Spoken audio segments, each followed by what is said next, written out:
kekasih, saya ingin mengajak Anda untuk masuk dalam tema ini. Supaya kita boleh berhenti. No, tidak jatuh bangun. Saudara, Tuhan mau supaya saya dan Anda melihat apa rahasianya. Para kekasih, saya ingin mengajak untuk Anda memperhatikan tentang hal ini. Rahasia kekuatan. Saya hanya mensitir satu ayat dari Alkitab, yaitu yang terdapat di dalam kitab 2 Tawarikh, pasal yang ke-27 ayat yang ke-6. Mari kita akan baca bersama. 1, 2. Yotam menjadi kuat karena ia mengarahkan hidupnya kepada Tuhan Allahnya. Amin. Jadi di mana letak rahasia kekuatan? Bila saya dan Anda mengarahkan hidup kita kepada Tuhan Allah kita. Amin. Siapa namanya? Ya, kalau kita mengarahkan kepada Tuhan Yesus, maka kita akan menjadi kuat. Tidak ada lagi penyebab yang lain. Tidak ada lagi yang membuat saudara dan saya bisa kuat. Ya, katakanlah oleh karena ini, karena itu segala macam. Tidak, kita hanya kuat kalau hidup kita arahkan hanya kepada Dia saja. Jangan sampai lupa. Ini sesuatu yang mudah ditangkap.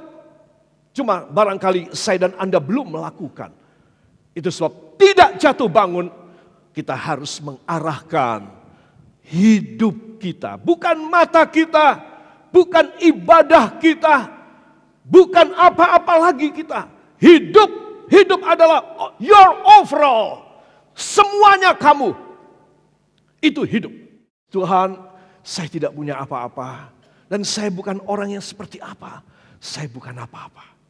Kalau saya tidak bisa mendapat kekuatan, kejayaan dari Engkau, maka hidup saya adalah hidup yang tidak berguna sama sekali. Saya ingin seperti Yotam, mengarahkan hidupnya kepada Engkau. Itu sebab hidupnya berguna. Hidupnya berkelimpahan. Hidupnya penuh dengan hadirat Allah. Amin. Ada banyak masalah dalam hidup manusia. Tetapi satu perkara, katakan, tetapi satu perkara. Saya percaya bila hidup saya terarah kepada Kristus, niscaya hidup saya luar biasa. Amin. Yakinkan diri saudara. Itu rahasia kekuatan. Anda harus mendapatkan. Itu sebab saya ingin mengajak saudara yang kekasih. Jangan sampai lupa rahasia yang hebat ini. Amin. Saya masuk pada pokok yang pertama tadi. No jatuh bangun bila orang berjalan dalam kekuatan Roh Kudus. Bila saudara berjalan dalam kekuatan Roh Kudus, itu berarti roh saudara, roh saya ngalah. Patuh, nyerah pada Roh Kudus. Bayangin, kalau saya tidak mau menyerah kepada Roh Kudus, saya pakai kemampuan, kehebatan saya, kebisaan, pengalaman hidup saya. Karena saya mengatakan saya sudah cukup tua, banyak makan asam garam dunia. Saya mau menjalani hidup yang tersisa. Saya pasti kecewa. Itu sebab ketika saya mau berjalan dengan pimpinan Roh Kudus, saya menjadi manusia yang lain. Amin. Ayat ini perlu kita perhatikan bersama.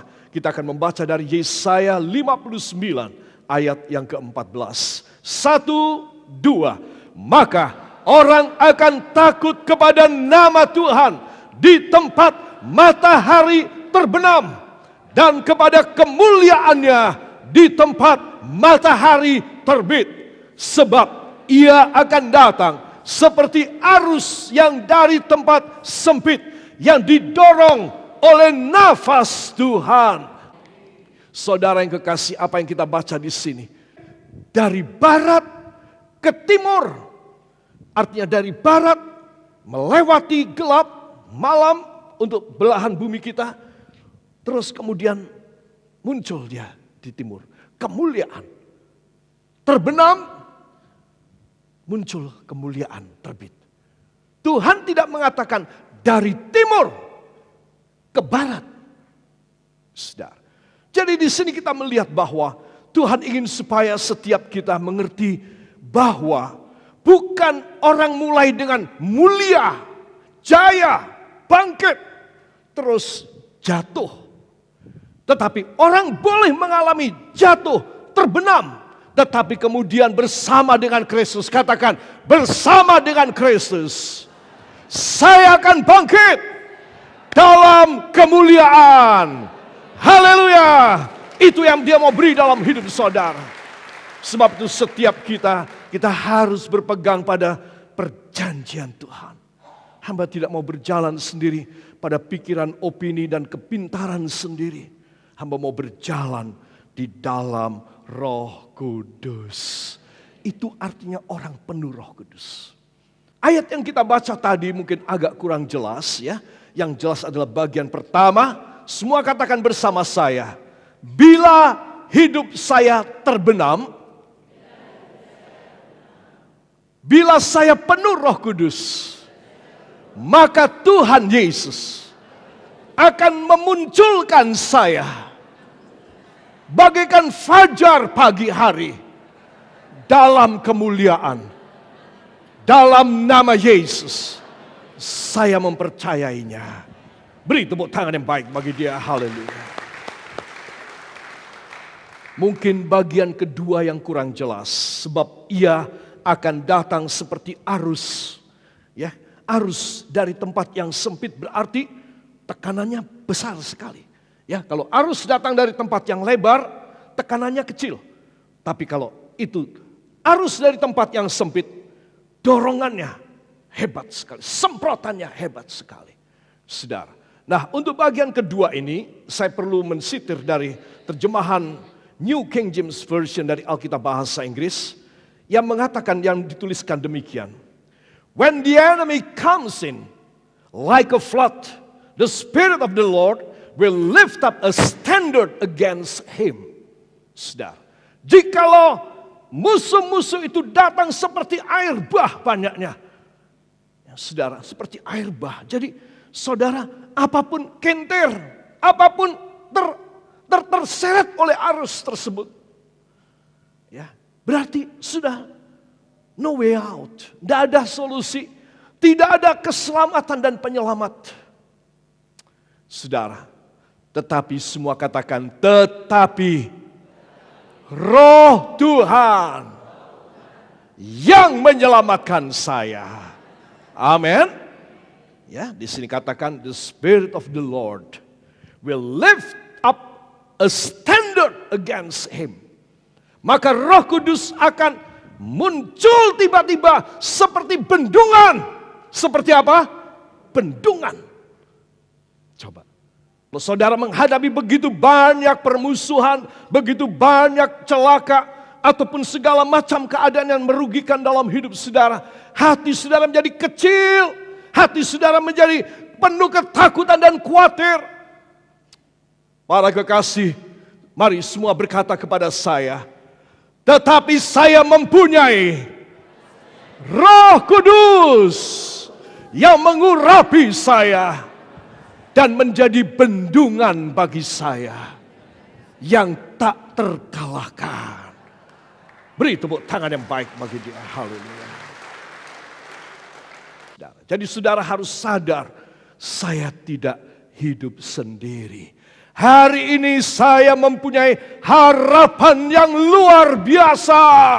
Bahwa saya akan mendapat yang terhebat dalam sejarah hidup saya. 1, 2, saya akan dibendung. Saya akan diberi pengaman sekitar saya. Dan tidak ada yang bisa menjatuhkan saya. Haleluya. Ini luar biasa. Sebab itu anak-anak Tuhan, kita akan baca terjemahannya dari New King James Version. 1, 2. Ketika musuh menyerbu bagaikan air bah, maka Roh Tuhan akan membendung terhadap dia. Amin. Luar biasa. Pulang nanti, hati saudara lega. Hati saudara dalam keadaan yang tenang. peace and joy, dan engkau bisa hidup senang. Tuhan, walaupun hamba uang pas-pasan, kadang-kadang Tuhan hamba tidak cukup uang, hamba kurang sehat, hamba tidak ada jalan yang lebih baik selama ini. Hamba coba memikirkan mata pencaharian lebih bagus, tapi ternyata tidak bisa, tidak apa-apa. Firman-Mu sudah berjanji, engkau akan membuat satu bendungan buat saya. Engkau akan memagari saya. Engkau akan menjagai saya supaya berkat-Mu ada di dalam bendungan ini. Dan mara bahaya dan permusuhan di luar bendungan tidak bisa masuk kepada saya. Amin. Saudara harus begitu yakin. Karena Dia akan segera, katakan, Yesus akan segera memberikan jalan keluar bagi saya. Amin. Pada bagian yang terakhir ini, saya ingin mengajak supaya kita tahu, who is the enemy? Siapa musuh itu? Saudara, seringkali kita berkata, oh ya, ini orang yang sudah merebut pacar saya, atau merebut tanah saya di samping, atau yang sudah membawa lari uang saya, atau yang sudah memperdaya dagangan saya. Dia yang sudah menyebarkan kata-kata gosip yang tidak baik tentang saya. Who is your enemy? Siapa musuhmu? Seringkali kita lebih suka mengulurkan jari dan menunjuk seseorang. Saudara. Dan kita anggap itu musuh kita. Kalau perlu kita tidak mau ketemu sampai mati. Saudara. Seringkali kita tidak sadar siapakah musuh kita. Sebentar kita harus sadar bahwa musuh ini tidak jauh dari hidup kita. Anak-anak Tuhan, mari kita akan menengok sebentar. Musuh kita. Musuh kita, saudara, pertama-tama adalah maut. Dan ini musuh kelas wahid. Ini musuh terbesar kita. Ya, itu musuh paling hebat yang kita harus sadar. Kita cuma tahu, aku satu kali meninggal dunia. Satu kali aku mati. Maut bukan cuma mati. Maut bukan cuma ketika dokter memeriksa, dipanggil oleh keluarga. Tolong dokter periksa apakah dia sudah meninggal apa belum. Dokter memeriksa dan mengatakan memang secara klinis dia sudah meninggal. Karena otaknya sudah berhenti bekerja, jantung sudah tidak ada lagi, denyutnya. Saudara, coba dibiarkan 10 menit, maka proses rigor mortis, yaitu proses pembusukan sel-sel hidup, semua dalam tempo sepersekian detik, itu jutaan sel mati. Itu namanya proses rigor mortis. Jadi orang dibiarkan 2 jam, dia mulai berbau, karena dia menjadi busuk. Saudara, perhatikan baik-baik. Maut bukan itu mati. Maut adalah hukuman di dalam api neraka. Dan ini jelas, ini bukan kaliber manusia. Ini bukan level manusia untuk melawan maut. Saudara, ini adalah level Allah. Dia yang sudah mati di kayu salib di Bukit Golgota. Dia sudah mengalahkan maut sehingga kita boleh masuk di dalam sorga. Amin. Beri tepuk tangan yang baik bagi dia. Semua katakan, angkat tangan kanan saudara. Mulai saat ini saya beriman bahwa maut dan neraka tidak lagi menjadi bagian saya. Namun hidup